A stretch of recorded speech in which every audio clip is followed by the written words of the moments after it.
জল সুন্দরীর কথা, আপনার আর আমার মনের কথা। নমস্কার, জল সুন্দরীর কথায় আবারও আপনাদের সামনে আমরা এসে হাজির হয়েছি। আমি সূর্যকমল।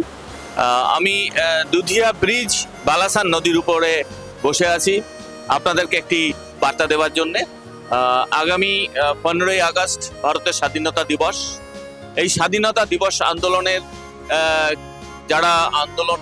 যারা মুখ্য ভূমিকা নিয়েছিলেন, সে প্রীতিলতা ওয়াদ্দেদার, মাস্টারদা সূর্য সেন, শহীদ ক্ষুদিরাম, মাতঙ্গিনী হাজরা এবং আরো অনেকে। তার মধ্যে অন্যতম হচ্ছে নেতাজি সুভাষচন্দ্র বোস থেকে শুরু করে আরো অনেকে। তো নেতাজি সুভাষচন্দ্র বোস হচ্ছে আমাদের হৃদয়ের মানুষ, ভারতবর্ষের প্রধানমন্ত্রী, যিনি প্রথম স্বীকৃতি দিয়েছেন যে অবিভক্ত ভারতবর্ষের প্রথম প্রধানমন্ত্রী হচ্ছে নেতাজি সুভাষচন্দ্র বোস। आज़ाद हिंद फौज की प्रथम सरकार के प्रथम प्रधानमंत्री नेताजी सुभाष चंद्र बोस। আর তিনি আরেকটা স্বীকৃতি দিয়েছেন যেটা ভারতবর্ষের গর্ব, নেতাজি সুভাষ বোসের জন্মদিনটিকে পরাক্রম দিবস হিসাবে ঘোষণা করেছেন, যেটাও আমাদের ভারতবাসীর কাছে একটি গর্ব। 23 जनवरी यानी उनकी जन्म जयंती को अब हम पराक्रम दिवस के रूप में मनाते हैं। সুতরাং এই দিবসকে উপলক্ষ করে আমাদের প্রধানমন্ত্রী হর ঘর তেরাঙ্গা, যেই তেরাঙ্গা হাতে নিয়ে অসংখ্য মানুষ শহীদ হয়েছেন, ভারতবর্ষকে ইংরেজকে আমাদের দেশ থেকে বার করার চেষ্টা করেওছেন এবং ভারতবর্ষ স্বাধীন হয়েছে।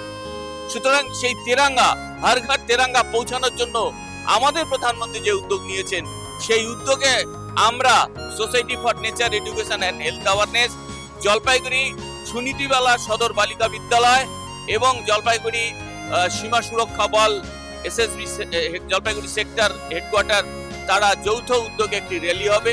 সেই র্যালিতে আপামর জনসাধারণের কাছে আমরা আবেদন করব, আসুন আমরা সবাই আমাদের দেশ মাতৃকাকে রক্ষা করার জন্য এবং দেশ মাতৃকাকে সারা বিশ্বে আমাদের প্রধানমন্ত্রীর হাতে হাত নিয়ে আমরা সারা পৃথিবীকে দেখিয়ে দিব এটাই আমাদের ভারতবর্ষ।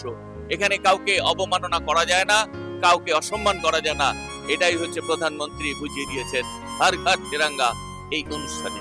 চলুন আমরা সেই 13 তারিখ, মনে রাখবেন 13 তারিখ আমরা জলপাইগুড়িতে এই র্যালিটি করব। সুনীতিবালা বালিকা বিদ্যালয়, Jalpaiguri society for Nature education এবং এসএসবি সীমা সুরক্ষা বল যৌথ উদ্যোগে এবং অবশ্যই জেলা প্রশাসন, জলপাইগুড়ি জেলা পুলিশ প্রশাসন সবাইকে সাথে নিয়ে এই অনুষ্ঠান আমরা করব। রাজ্য সরকারকে আমরা অসংখ্য ধন্যবাদ, তারাও আমাদের সহযোগিতার হাত বাড়িয়ে দিয়েছে। ধন্যবাদ, নমস্কার।